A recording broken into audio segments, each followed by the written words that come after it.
যে আনৰ মাটি কাঢ়ি মছজিদ বনোৱা বিধান বোলে ইছলামত নাই। 1528 চনত বাবৰে ৰাম মন্দিৰ ভাঙিলে। কি বনালে? মছজিদ। এটা বাতৰি দেখিলোঁ, বাতৰি দেখি হাঁহিমেই নে কান্দিমেই নে তিৰস্কাৰে কৰিম নে সহানুভূতি দেখুৱাম নে পুতৌ কৰিম ধৰিব পৰা নাই। মুছলিম পাৰ্চনেল ল' বৰ্ডে কৈছে যে আনৰ মাটি কাঢ়ি মছজিদ বনোৱা বিধান বোলে ইছলামত নাই। চাওকচোন, 1528 চনত বাবৰে ৰাম মন্দিৰ ভাঙিলে। কি বনালে? মছজিদ। 1669 চনত ঔৰংজেবে কি ভাঙিলে? জ্ঞানবাপী মন্দিৰ ভাঙিলে। কি বনালে? মছজিদ। হয়, ঔৰংজেবেই কৃষ্ণৰ য'ত জন্ম হৈছে মথুৰাত, কংসৰ যি কাৰাগাৰ সেয়া ভাঙিলে। সেয়া আজিও প্ৰমাণ হৈ আছে, থিয় হৈ আছে। আপোনালোকে মথুৰালৈ গ'লে দেখিব। এই আপোনাৰ নিজামুদ্দিন দৰগাহ, বিষ্ণু মন্দিৰৰ ওপৰত, লালকিল্লা, বিষ্ণু শিখৰৰ ওপৰত। লাজ পায় নে নাপায়? কোৰাণত যদি আনৰ মাটি দখল কৰি মছজিদ বনোৱাৰ বিধানেই নাই, আচলতে নাই চাগে, ইছলামত বা কোৰাণত নাই চাগে। আৰু থকা হ'লে তেওঁলোকে যি ভগৱানক বিশ্বাস কৰে, যাক তেওঁলোকে আল্লাহ বুলি কয়, তেতিয়াহ'লে তেওঁলোকৰ আল্লাই এই কথাখিনি কবুল কৰিলেহেঁতেন। এইবোৰ জায়েজ বুলি গ্ৰহণ হয়তো তেওঁলোকৰ আল্লাহেই কৰা নাই। সেইকাৰণে আজি ASIয়ে প্ৰমাণ কৰিছে, ভাৰতীয় ইতিহাসে, বিশ্বৰ ইতিহাসে প্ৰমাণ কৰিছে, ভাৰতৰ ইতিহাসৰ পৃষ্ঠাই পৃষ্ঠাই সেই কথাবোৰ লিখি আছে। আজি মুছলিম পাৰ্চনেল ল' বৰ্ডৰ মানুহকেইজনে কৈছে যে ভাৰতৰ সংবিধানে, ভাৰতৰ উচ্চ ন্যায়ালয়ে বা ন্যায়ালয়ে তেওঁলোকক কি কৈছে?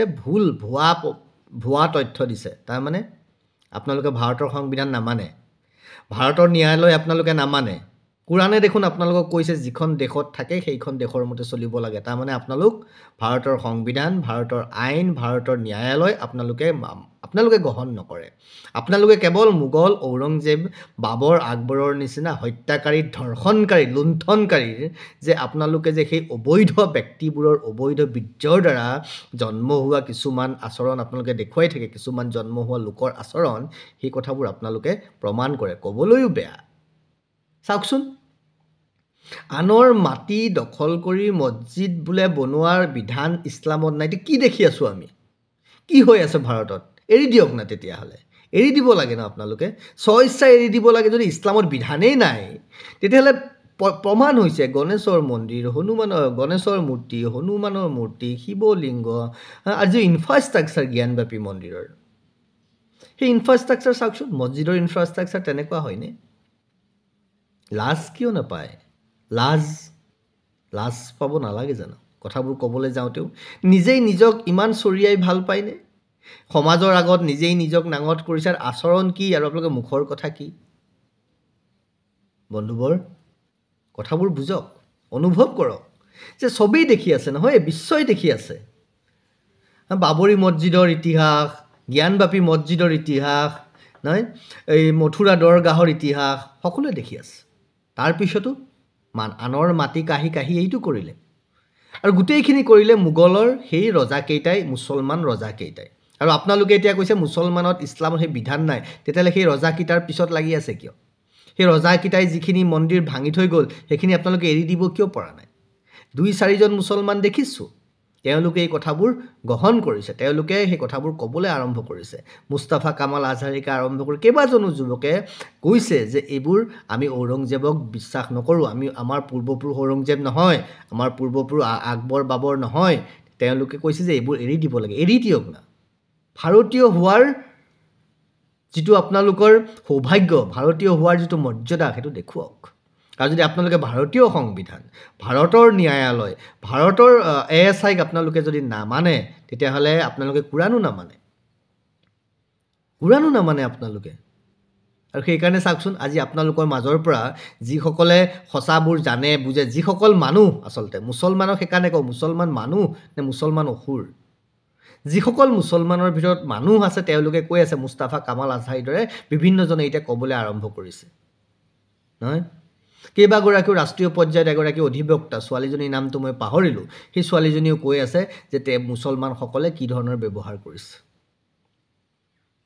আজি বাতৰিত পাইছোঁ উত্তৰ প্ৰদেশৰ গোৰখপুৰৰ মানসৰোবৰৰ ওচৰত তাত কি কৰিছে কি নাম আছিলে তঞ্জিম মেৰানী বুলি এগৰাকী মুছলমান ছোৱালীয়ে হিজাবৰ বিৰোধিতা কৰিছে তেওঁৰ লগতে তেওঁৰ দেউতাকে সহযোগ কৰিছে তেওঁলোকে বুজি পাইছে আৰু এই ছোৱালীজনীয়ে কৈছে বাতৰিত আমি শুনিছোঁ যে হিজাব ধৰ্মীয় আৱৰণ শিক্ষা অনুষ্ঠানৰ কাৰণে নহয় মুছলমান সমাজক কৈছোঁ আপোনালোকে সমতাৰ কথা কয় আপোনালোকে ধৰ্ম নিৰপেক্ষতাৰ কথা কয় আপোনালোকে সম্প্ৰীতি সমন্বয়ৰ কথা কয় হিজাব পিন্ধি কিহৰ সমতা থাকিব হিজাব পিন্ধি স্কুললৈ গ'লে কিহৰ ধৰ্ম নিৰপেক্ষতা থাকিব হিজাব পিন্ধি স্কুললৈ গৈ আপোনালোক মুছলমান হৈহে থাকিব মানুহ হৈ থাকিব জানো আপোনালোকে দেখোন নিজেই মানুহ হ'ব খোজা নাই আপোনালোকেতো নিজকে মুছলমান সজাই থাকিব খুজিছে আমি ক'লে বেয়া পায় আপোনালোকেতো কৰি আছে তাকে আমি ক'লে সাম্প্ৰদায়িক আমি ক'লে কি আপোনালোকৰ আস্থাত আঘাত আনিছে কৈছে বোলে এই জ্ঞানব্যাপী মন্দিৰত এতিয়া পূজা আৰম্ভ কৰাৰ লগে লগে আপোনালোকৰ আস্থাত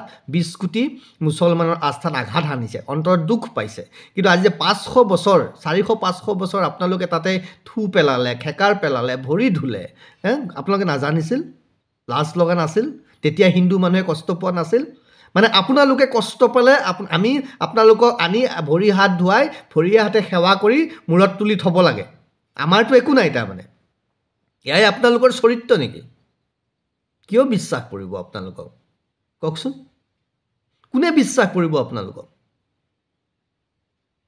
আমি সমাজখন শুদ্ধ সমাজ বিচাৰোঁ সত্য শুদ্ধ কথাবোৰ কিয় গ্ৰহণ কৰি ল'ব পৰা নাই প্ৰতিটো ক্ষেত্ৰতে বিজ্ঞানে আপোনাৰ মন্দিৰ ভাঙি মছজিদ বনাইছে ইতিহাসে কৈছে তথ্যই কৈছে কাৰ্বন ডেটিং কৰিলেও ওলাব এতিয়া কাৰ্বন ডেটিংটো কি আপোনালোকে চাগে নাজানে চাই ল'ব গুগলত কাৰ্বন ডেটিং মানে কি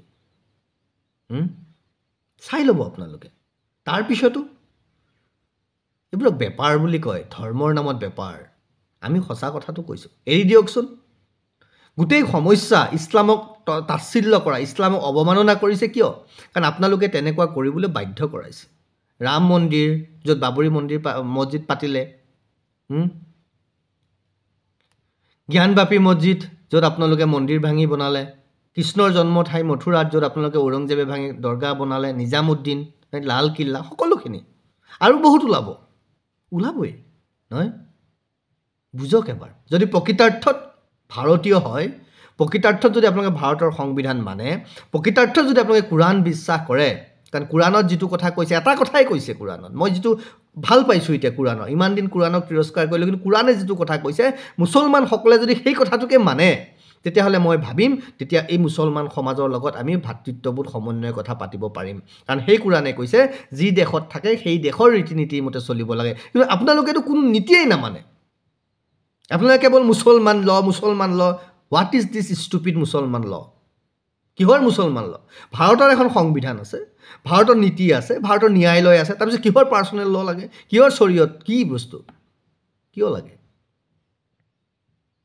আপোনালোক মুছলমান হৈ থাকিব খোজে নে ভাৰতীয় মানুহ হৈ থাকিব খোজে সেইটো সিদ্ধান্ত লওক যোগ্য মুছলমানে এই কথাবোৰ কওক আৰু যদি আপোনালোকে নকয় তেতিয়াহ'লে জানিম আপোনালোকে এই ওৱেচিছ নিচিনা এই ধৰণৰ মানুহৰ নিচিনা মোগলৰ অবৈধ বীৰ্যৰ দ্বাৰা জন্ম হোৱা সন্তান আৰু তাৰেই দ্বাৰা আপোনালোক বংশ সেই তাৰেই চলি আছে সেই পূৰ্বপুৰুষৰ দ্বাৰা চলি আছে যিবোৰ হত্যাকাৰী ধৰ্ষণকাৰী মই বাৰম্বাৰ ক'ম মোগল ৰজা প্ৰত্যেকজন হত্যাকাৰী ধৰ্ষণকাৰী বেভিচাৰী দুৰাচাৰী চোৰ ডকাইত অসুৰ ৰাক্ষস সিহঁতে ৰাক্ষসৰ কাম কৰিছে আৰু সেই ৰাক্ষসক গ্লৰিফাই কৰিব খোজা সকলো সেই ৰাক্ষসৰে বংশধৰ গতিকে আপোনালোক ৰাক্ষস নে আপোনালোক মানুহ পৰিচয় দিয়ক মুস্তাফা কামাল আজহাৰে অকলে লাগি আছে দেখিছোঁ মাজে মাজে দুজনমান আহে তেওঁক লগত কথা পাতিবলৈ সহযোগ কৰিবলৈ দুদিন পিছত আকৌ তেওঁলোকৰ মূৰত সেই মুছলমান হোৱাৰ কথাটো জাগি যায় মানুহ হওক না মুছলমান পিছতো হ'ব পাৰিব হয়েতো আপুনি মুছলমান মানুহ কেতিয়া হ'ব আমি মানুহৰ কথা কৈছোঁ সঁচা কথা কৈছোঁ তেতিয়াও এতিয়াও আৰু সদায় কৈ থাকিম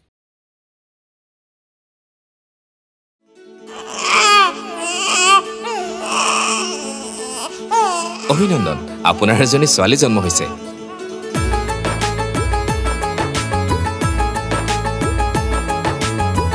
লাহি পাহি এজনী